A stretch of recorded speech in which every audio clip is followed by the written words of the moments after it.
When it comes to vacant stagings, there's a stat that says that people will walk through a vacant house and stay 6 minutes. If the house is staged, they stay on average 45 minutes. Yes. That is a huge value proposition when it comes to staging. Welcome to the Best of Raleigh with your host and real estate expert, Gretchen Coley, owner of the Coley Group. This show is all about the people and places that make the Raleigh area so special. Here's your host, Gretchen Coley. Can staging help you sell a house for more money? Well, the answer is yes. And we're going to be talking about all of that today, as well as some interior design trends that are coming to the market. Welcome to the Best of Raleigh. Today, we're highlighting a company so near and dear to my heart. It's called Dwell Proper. Dwell Proper brings a luxury touch to staging that the Raleigh real estate market has been missing, transforming homes with elevated design that sellers love and helps them stand out and buyers absolutely fall in love with.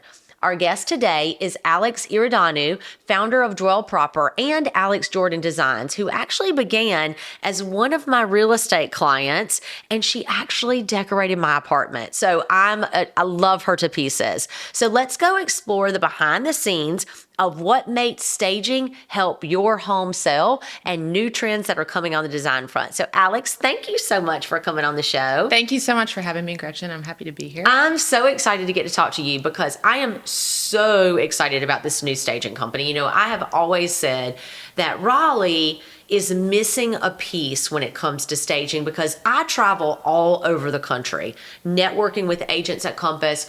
Every single market that I go to, we go walk homes that are ready for market. Well, in so many other markets, as they start to go over $3 million, $4 million, $5 million, houses are staged differently than they are at $1 million price point or even a 500. So I'm really excited to talk to you about Dwell. Where are you in the process right now with starting this business? So we're very excited. We're a newer company. We're in our development phase, and we're very excited. We have our new location on Atlantic Avenue, and we're developing that out.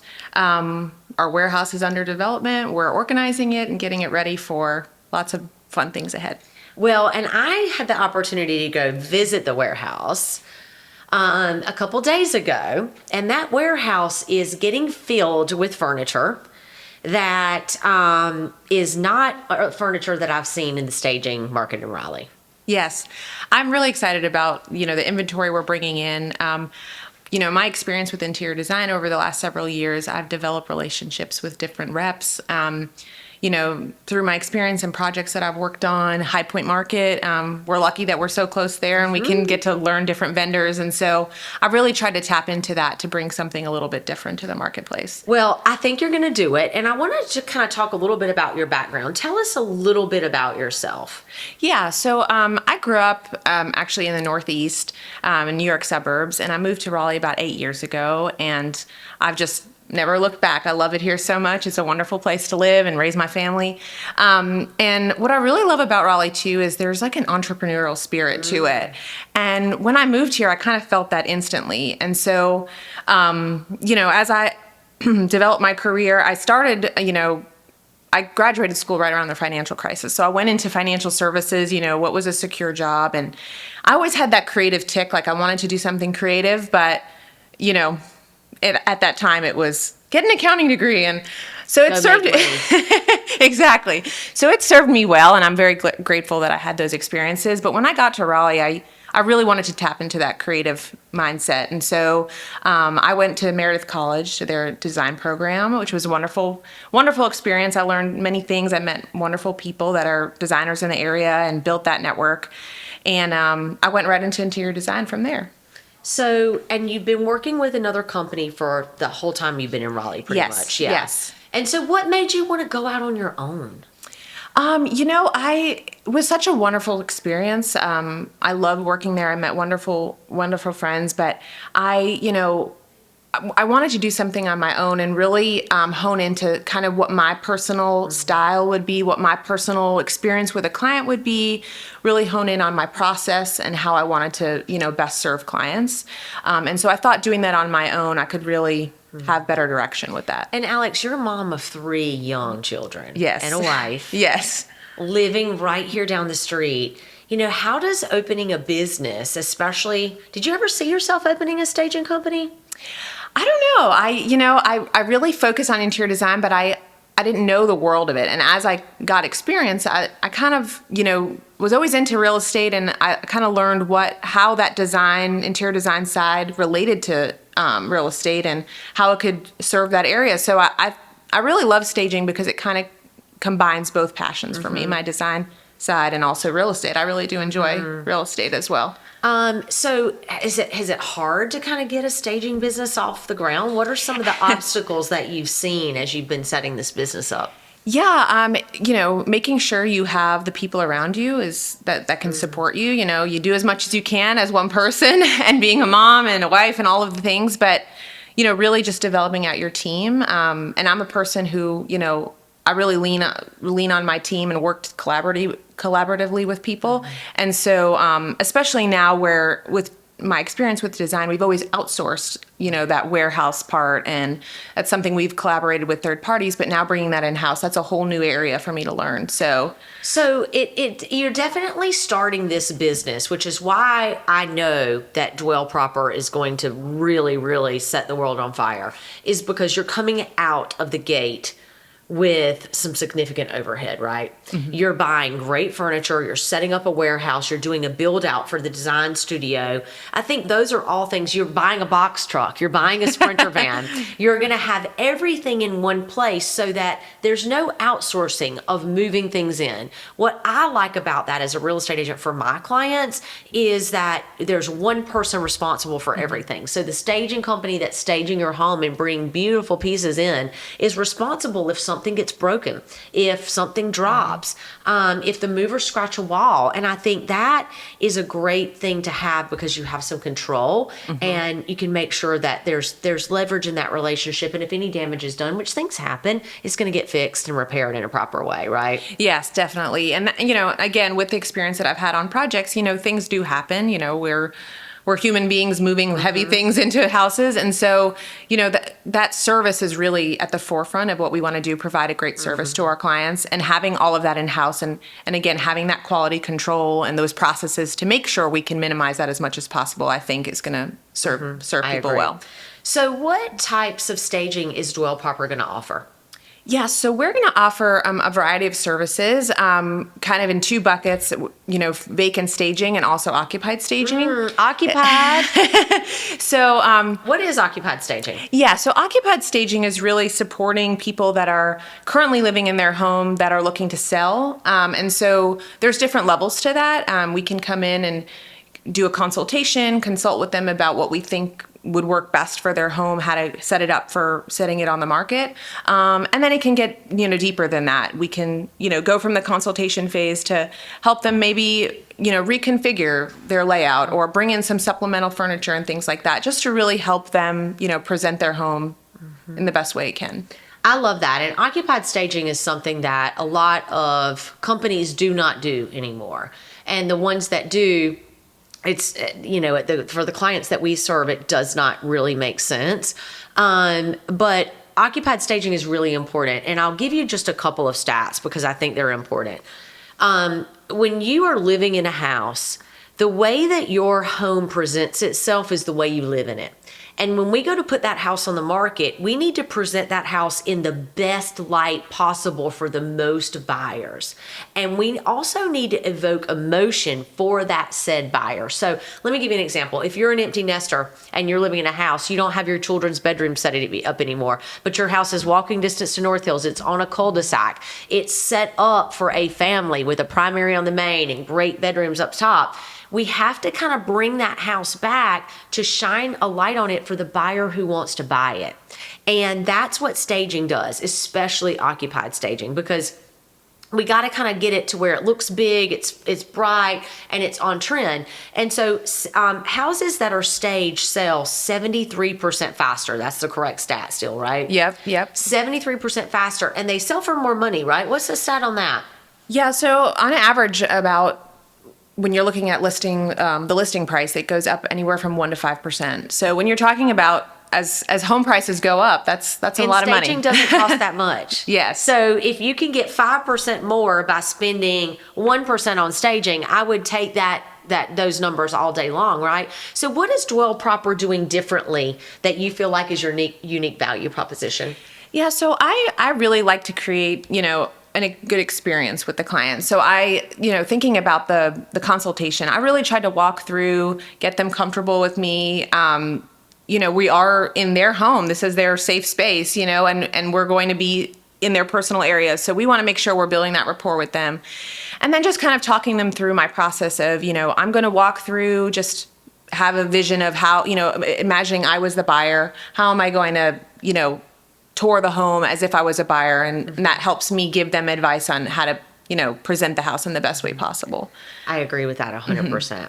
Now, you're also offering this luxury vacant staging. Yes. Talk a little bit about that. Yes. So I'm very excited for this part as well. As Raleigh grows and, bigger homes and higher price points, I think there is an opening for more luxury staging. Homes 3, 4, 5 million, like you're seeing them go up and up. And so we really want to offer a service where the staging of the home really jives with what the house is. They're beautiful homes with quality finishes and details, and we really want our staging pieces to reflect that. And you're doing a lot of new and creative lines that we don't typically see in staging. You want to highlight a couple of those? Yes. I've formed relationships with some vendors in the area.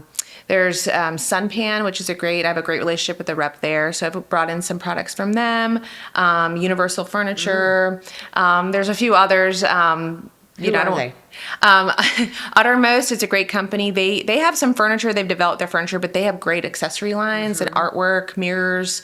There's a ton. And what I love too is I go to High Point Market every year. It's actually twice a year, and I speak with them, see what the latest trends are, kind of explore what other vendors are out there. And, we always want to bring something fresh to the market. So I'm always on it.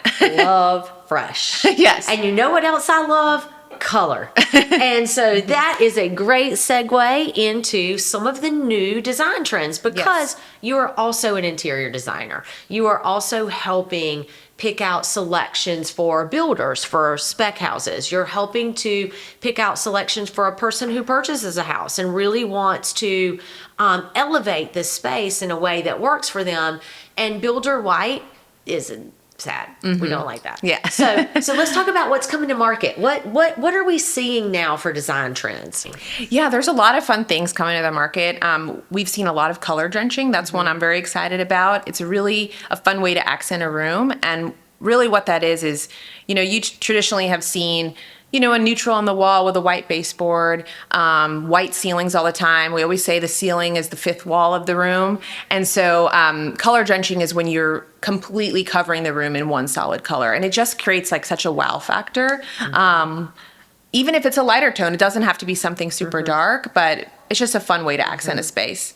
Some other trends we're seeing are a lot of mix of pattern and texture. Yeah. So textiles is one of my favorite things. Seeing different materials, whether that's linen, something a little bit heavier.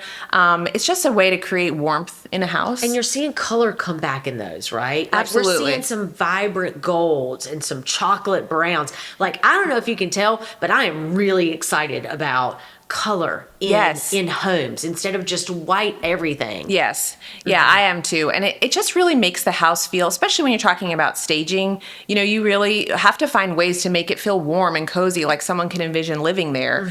And so when you have that stark white all the time, it's very hard to feel that way. So yeah, we've definitely seen the warmer, rich tones, especially in stains. I know white oak, the traditional light white oak has been around for a while, but we're seeing a lot more of the walnuts and the deeper stains. My house is coming back in style. Everything comes back around at some point. What is new again? So we're really excited to tap into that and kind of merge our staging products with some of these new things we're seeing come to the market. So what can someone expect when they work with you? From a design standpoint? From a design standpoint, Depending on whether it's an occupied or a vacant, the vacant is a little bit different process where we really come through the space. It's a blank canvas. And so we take a lot of time and detail on measurements, creating the right flow for the space, creating a floor plan, and then working within our inventory to really find the pieces that work in that floor plan and are proportionate to the size, to the ceiling height, to the size of the room, and those type of things. That is so important in staging, and I want to emphasize that because there is nothing worse that makes a house look worse than walking into a room and the art is the wrong size or the coffee table is the wrong size. It makes the whole vibe of the room go away. And I'll say this: when it comes to vacant stagings, there's a stat that says that people will walk through a vacant house and stay 6 minutes. If the house is staged, they stay on average 45 minutes. Yes. That is a huge value proposition when it comes to staging. Absolutely. So, Alex, what are you seeing from a standpoint of design in like furniture pieces? What are you seeing as a trend in furniture that people are putting in a house? Yeah, we're seeing a lot, going back to that deeper tones, you traditionally had seen things like, the neutral sofas, and then you'd have some accents of pillows and things, but we're really seeing people play on, bringing color to their sofa or bringing deeper tones, mixing patterns. Even we've seen sofas with, pattern or stripe on it, and it's just can be kind of a statement point in the room. So yeah, we're just seeing a lot of different textiles come to the market. What about wallpaper? Wallpaper, everyone says wallpaper comes and goes. I've always been a fan of wallpaper. And I don't think it's anything that'll ever go away. I think we're using it in different ways. Again, going back to the ceiling. I love wallpaper on a ceiling. Well, it's just such especially if it has a tall ceiling, it's just, you look up and you see a beautiful light fixture with this cool texture on the ceiling is one of my favorite things. So I think keeping wallpaper in the mix, but just using it in different ways, We almost did wallpaper on the ceiling in my apartment. And we ended up doing something a little cooler, which it's fabulous. But my apartment is so bougie, and I love it. And I'm going to tell you, she turned it around so fast. She turned that apartment in 2 weeks. And that said to me, I was like, this girl is amazing. I want to support her in whatever she does because she's so talented from a design point, and she's not afraid to do something a little bit different, which I think that apartment is really different than my house. So yes. It's really cool. So Alex, where can people find you? So we are on Instagram. We're at dwellproperNC is our handle. We're also, our website is dwellpropernc.com. We're on Facebook as well. LinkedIn. And they have a physical location. So if you happen to be in the Ironworks district. Yes, we're right near Thompson Lynch Lamps. It's in the same shopping center. We're on Atlantic Avenue, 2121 Atlantic Avenue. There's a great coffee shop next door. So if you want to stop by, grab a coffee, and come just take a peek at what's happening over there, it's really special, right? Yes, we'd love to host you. Well, thank you so much, Alex, for joining us in the Best of Raleigh. I can't wait to see all the fabulous things that Dwell Proper does and Alex Jordan Interiors does. Yes. You are so on the map, and I'm so impressed that you've taken this leap, started a company as a mother, as a wife. It really just goes to show that you don't give up your dreams for the dreams of your kids or family. You can still do things and really live into your dreams and what makes you happy. And I see how fulfilled you are with this business. So it's wonderful to know you and be a part of this process. Thank you so much. Thank you so much for watching the Best of Raleigh today, where we feature the people, places, and businesses that you need to do business with here in Raleigh. You'll catch a new episode every Friday on Apple, Spotify, and YouTube. We'll see you in the next episode of the Best of Raleigh.